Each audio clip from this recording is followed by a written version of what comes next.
हे guys, क्या हालचाल। Welcome back to our channel CA knowledge portal. इस वीडियो में मैं डिस्कस करूंगा सीए फाउंडेशन स्टूडेंट्स के साथ जिनका आज से ठीक 1.5 दिन बाद उनका बिजनेस इकोनॉमिक्स का पेपर है। इस वीडियो में डिस्कस करेंगे 1.5 डेज की strategy for preparing for business economics. आपके दिमाग में जो भी डाउट्स हैं कि हमें सर कैसे तैयारी शुरू करनी है, कहाँ से पढ़ना है, मैराथन से देखना है या आपके बुक से पढ़ना है, क्वेश्चंस कौन कौन से करने हैं, एंड मोस्ट इंपॉर्टेंटली कौन सी सीक्वेंस में चैप्टर्स करने हैं, वो सब मैं आपके साथ यहाँ पे डिस्कस करूंगा।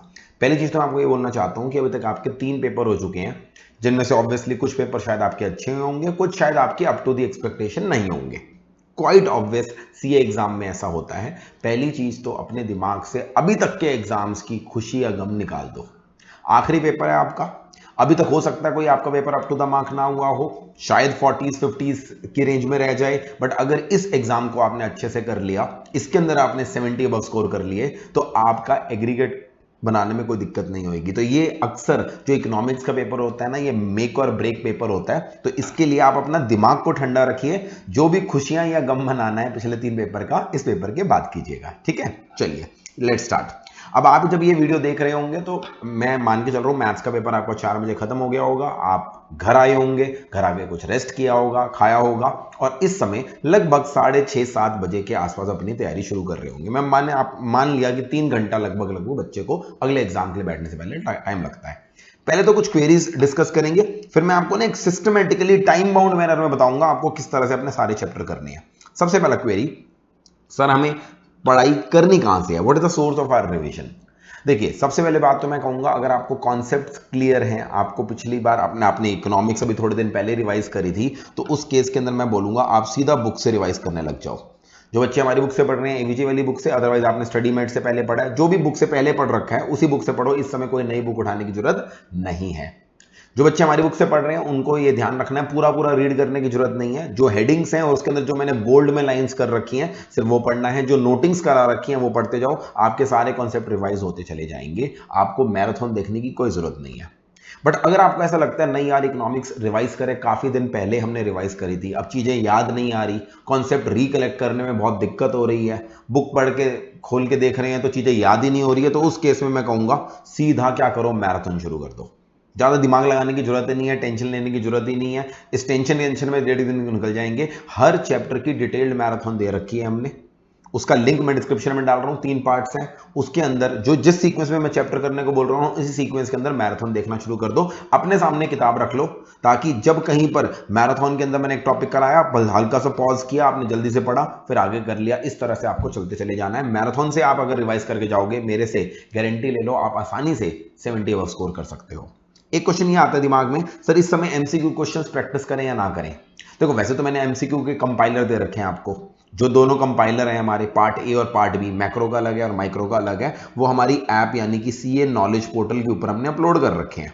बट मेरा सजेशन ये है कि इस समय आप कोशिश करो, ज्यादा एमसीक्यूज की प्रैक्टिस ना करो। हद से हद अगर आपको करने हैं तो आईसीआई स्टडी मैट के क्वेश्चंस करो बस। वो भी आप लास्ट के लिए रख लो, अगर आपका टाइम बचता है 1-1.5 घंटा, उस समय आईसीआई स्टडी मैट के क्वेश्चन कर लेना। इस समय अगर आपने एमसीक्यूज की प्रैक्टिस में टाइम लगा दिया तो बिलीव मी, रिवीजन रह जाएगी। इस समय रिवीजन जरूरी है, कॉन्सेप्ट ज्यादा जरूरी है। आईसीआई स्टडी मैट के क्वेश्चन टारगेट करेंगे, बट वो भी तब करेंगे अगर लास्ट में हमारे पास 1-1.5 घंटा एक्स्ट्रा बच जाता है। तो उस समय हम सारे चैप्टर्स के आईसीआई स्टडी मैट के क्वेश्चन से उठा उठा के पढ़ते चले जाएंगे। वो भी मैं इसलिए कह रहा हूं क्योंकि आमतौर पर कई बार वो आईसीआई स्टडी मैट के क्वेश्चन रिपीट हो जाते हैं। आखिरी दिन कभी भी पास्ट ईयर क्वेश्चन एमटीपी वगैरह करने की जरूरत नहीं होती। जो भी आपने प्रैक्टिस कर रखी है, अगर पहले कर रखी है, सिर्फ उसी पर ही आप अपनी विश्वास रखिए। फिर most importantly, sir sequence of chapters कौन से होंगे। तो हम इस तरह से मैंने सीक्वेंस डिजाइन करी है कि मैंने डिफिकल्टी लेवल का भी ध्यान रखा है और साथ साथ ये भी ध्यान रखा है कि वो चैप्टर आपकी अच्छी खासी वेटेज रखता हो। सबसे पहले मैं हमेशा सजेस्ट करता हूं, आपको माइक्रो के 3 चैप्टर पढ़ने चाहिए। मैंने एबीसी एनालिसिस में भी थोड़े दिन पहले वीडियो डाली थी, उस एबीसी एनालिसिस की वीडियो का लिंक भी मैं डाल देता हूं डिस्क्रिप्शन में। उसके अंदर भी मैंने आपको ये कहा था 2, 3, 4 सबसे पहले करने चाहिए। क्यों? ये आपस में लिंक्ड है। माइक्रो के 3 चैप्टर हैं और एग्रीगेट 30 नंबर आपको दिलवाते हैं। चैप्टर नंबर 2 थोड़ा सा लेंथी है, 3 यूनिट है, इसलिए आज फ्रेश माइंड से सबसे पहले उसे करने बैठ जाओ। 7 बजे से 11 बजे तक 4 घंटे, क्योंकि स्टार्टिंग में ना आपको टेम्पो बनाने में टाइम लगेगा। 4 घंटे मैंने चैप्टर नंबर 2 के लिए रखे हैं, वैसे तो ज्यादा रखे हैं। अगर आपका ये जल्दी हो जाता है तो चैप्टर नंबर 3 थोड़ा सा आप कर सकते हो। मैंने 11 इसलिए रखा है, कुछ बच्चे 10, 10:30 तक बीच में सो जाएंगे, कुछ बीच में आपको यहाँ पर डिनर करने का भी टाइम होगा, इसलिए 4 घंटे का स्लॉट रखा है। तो आपका जो 45 मिनट्स के आसपास या 1 घंटे के आसपास डिनर का समय है वो भी इसके अंदर से निकल के आ जाएगा। आज आप चैप्टर नंबर 2 करके अगर अर्ली सोने की आदत है आपको तो आज ही खत्म कर दीजिए। अगर आप लेट तक पढ़ते हैं और अगले दिन लेट उठते हैं तो ये अगले दिन का टारगेट आज ही कर लेना। तो इट टोटली डिपेंड्स आपका क्या इस समय नेचर है। जो बच्चे टाइम पे सो जाते हैं और अगले दिन टाइम पर उठते हैं तो सवेरे उठा आपने ब्रेकफास्ट वगैरह सब कुछ करके 9 बजे पढ़ने बैठ जाओ। 9 से 11 सबसे पहले चैप्टर नंबर 3 निपटाओ। कॉस्ट और प्रोडक्शन वाला चैप्टर 10 नंबर आपको दिलवा देगा, ज्यादा मुश्किल भी नहीं है।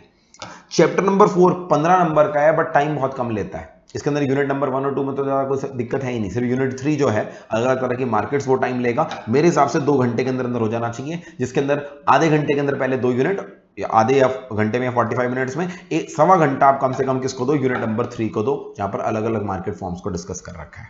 फिर दोपहर को 1 से 2 बजे के बीच में ब्रेक का समय रखा है मैंने, वो आप अपने हम सबके ऊपर नीचे कर लेना। लंच का समय और लंच के बाद फिर से वो जो भयंकर नींद आती है रिकवर करने का समय वो मैंने डाल दिया। 2 बजे के बाद सीधा मैक्रो उठाएंगे और हम सबसे पहले चैप्टर नंबर 6 करेंगे। 15 नंबर का पेपर क्वेश्चन हमारे 2 पार्ट्स होती हैं इसके अंदर, पार्ट नंबर 1 जीडीपी और पार्ट नंबर 2 कीनेशियन इकोनॉमिक्स। दोनों के अंदर न्यूमेरिकल क्वेश्चन भी है, कॉन्सेप्चुअल क्वेश्चन भी है। इसको अच्छे से करो, इसके लिए मैंने 3 घंटे रखे हैं आपके लिए। जो चैप्टर अच्छे से करना ना यार, वहां पे टाइम पर कॉम्प्रोमाइज नहीं करना, जल्दी जल्दी में नहीं करना। 3 घंटे में आपको अच्छे से यहाँ पे तैयारी करनी है। मैराथन से करोगे तो बहुत अच्छे से करा रखा है, बट हाँ जो प्रैक्टिकल क्वेश्चन है वो मैराथन को पॉज करके एक बार कर लेना। फिर साथ साथ चैप्टर नंबर 5 छोटा सा है, 5 नंबर का बिजनेस साइकिल, बिल्कुल लिंक्ड है इससे, आधे घंटे में हो जाएगा। इनफैक्ट जिन बच्चों ने हमसे क्लासेस ली हैं तो मैंने वहां पर आपको 2 चार्ट बनवा रखे हैं। इनफैक्ट मैराथन के अंदर भी वो चार्ट दिखा रखा है मैंने। उस चार्ट को आप पढ़ोगे तो आपका बिजनेस साइकिल का चैप्टर वैसे ही हो जाएगा। Hardly it will take half an hour, but इसी के साथ लिंक्ड है तो जल्दी हो जाएगा। इस तरह 55 मार्क्स की प्रिपरेशन हम नेक्स्ट डे की शाम तक कर लेंगे, यानी 19 सितंबर की हम शाम तक कर लेंगे 5:30 तक। ठीक है जी। इसके बाद थोड़ा सा ब्रेक लीजिए, फिर 6 बजे क्या करिए, शुरू करिए। ठीक है। फिर आएगा चैप्टर नंबर 8 मनी वाला, जिसके अंदर 3 यूनिट्स हैं। तीनों छोटे छोटे यूनिट हैं, जिसके अंदर यूनिट नंबर 2 के अंदर न्यूमेरिकल क्वेश्चन भी होते हैं। तो आपको यहां पर इस पे 1.5 घंटा लगाना है, जल्दी जल्दी थोड़ा सा रिवाइज करना है। ये थोड़ा कंपैरेटिवली जल्दी करना पड़ेगा आपको। ठीक है। और मैंने अपनी जो स्टडी क्या कहते हैं मैराथन बनाई है उसके अंदर भी इस हिसाब से करा है। अगर आप 1.5x पे देखोगे तो इतने समय में हो जाना चाहिए आपका। चैप्टर नंबर 9 कहने में 5 यूनिट्स हैं, बट पांचों के पांचों यूनिट बहुत ही छोटे छोटे हैं। तो यहां पर हर यूनिट के ऊपर आपको इस तरह से मैनेज करना है कि ओवरऑल 2 घंटे के अंदर आपका ये चैप्टर हो जाए, जिसके अंदर मैं बोलूंगा जो चैप्टर WTO वाले हैं या थ्योरी बेस्ड चैप्टर हैं उसको थोड़ा जल्दी करने की कोशिश करिएगा, उस पर ज्यादा समय मत खर्च कर दिएगा, नहीं तो अगला यूनिट रह जाएगा। चैप्टर नंबर 7 के अंदर 4 यूनिट है, जिसके अंदर आपको पता है सबसे ज्यादा पेपर के लिए इंपॉर्टेंट है हमारा यूनिट नंबर 2, जहां पर मार्केट फेलियर के बारे में डिस्कशन कर रखी है। तो उसको आपको अच्छे से समय देना है, बाकी यूनिट छोड़ने नहीं है। बजट वाला यूनिट है वो मैंने जल्दी से आधे घंटे में रिवाइज करा रखा है मैराथन के थ्रू।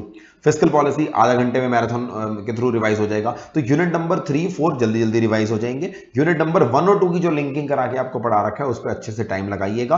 और ये आप जब जितने बजे तक भी पढ़ना चाहते हैं, देखिए आपका आखिरी एग्जाम है तो मैं कहूंगा थोड़ा सा आप पुश कर लीजिएगा, 11 की जगह 12 बजे तक पढ़ लीजिएगा। और अगर रात को आपको पढ़ने की आदत नहीं है तो सुबह थोड़ा उठ के इसको निपटा लीजिएगा। टोटल 3 घंटे आपको निकालने हैं इस चैप्टर के लिए, जैसे आपके लिए कंफर्टेबल है, रात को या सुबह आप करेंगे। ठीक है। अब आपके 2 चैप्टर बचे जिनकी कंबाइंड वेटेज 15 नंबर है, ये छोड़ना बिल्कुल भी नहीं है। चैप्टर नंबर 1 बहुत ही आसान है, हार्डली आधा घंटा लेगा, तो इसके लिए मैंने आधा घंटा रख लिया है। इसके अंदर भी मेनली यूनिट नंबर 2 करना, कैपिटलिज्म, सोशलिज्म और मिक्स्ड इकोनॉमी वाला पॉइंट ज्यादा करना। जो यूनिट नंबर 1 है वो तो बिल्कुल बेसिक है, माइक्रो क्या होता है, मैक्रो क्या होता है, पॉजिटिव क्या होता है, नॉर्मेटिव क्या होता है। Just give it a reading. I don't think उसके ऊपर ज्यादा टाइम लगाना चाहिए आपको। ठीक है। छोड़ने को नहीं कह रहा, मैं कह रहा हूं वो बहुत सिंपल है, इसलिए कैपिटलिज्म, सोशलिज्म और मिक्स्ड इकोनॉमी वाले टॉपिक पे ज्यादा ध्यान दीजिएगा। लास्ट में आता है चैप्टर नंबर 10, थ्योरेटिकल है थोड़ा, Indian economy, data driven chapter है, बट आपको अगर छोड़ के चले गए 10 नंबर नहीं आ पाएंगे। इसके अंदर बहुत सारे स्कीम्स वगैरह का जिक्र है जो मैंने अंडरलाइन करवाई थी, बोल्ड भी कर रखी है अपने नोट्स के अंदर। आपको क्या करना है, लास्ट वाले दिन एग्जाम से जस्ट पहले पहले आपको ये चैप्टर पढ़ना है, लगभग 1.5 घंटा इसके लिए रखना है।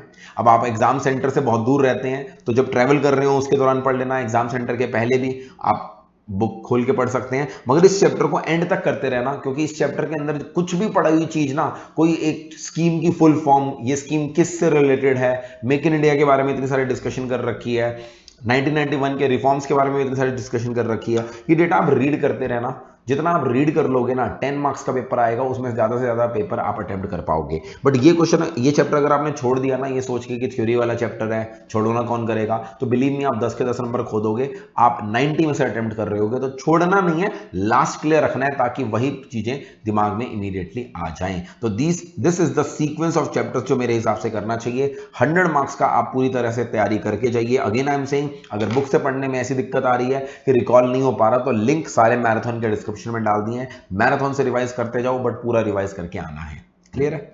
और भी अगर आपको कोई डाउट हो तो आप मुझसे कमेंट सेक्शन में पूछ सकते हैं, या मुझे ऊपर दी गई इंस्टाग्राम आईडी पे मैसेज कर सकते हैं। All the very best. उम्मीद है आप सबके एग्जाम के बाद बहुत ही अच्छे अच्छे मैसेजेस आएंगे, आप सबका ही बहुत अच्छे से एग्जाम हो जाएगा। Take care, bye bye, see you in the next video.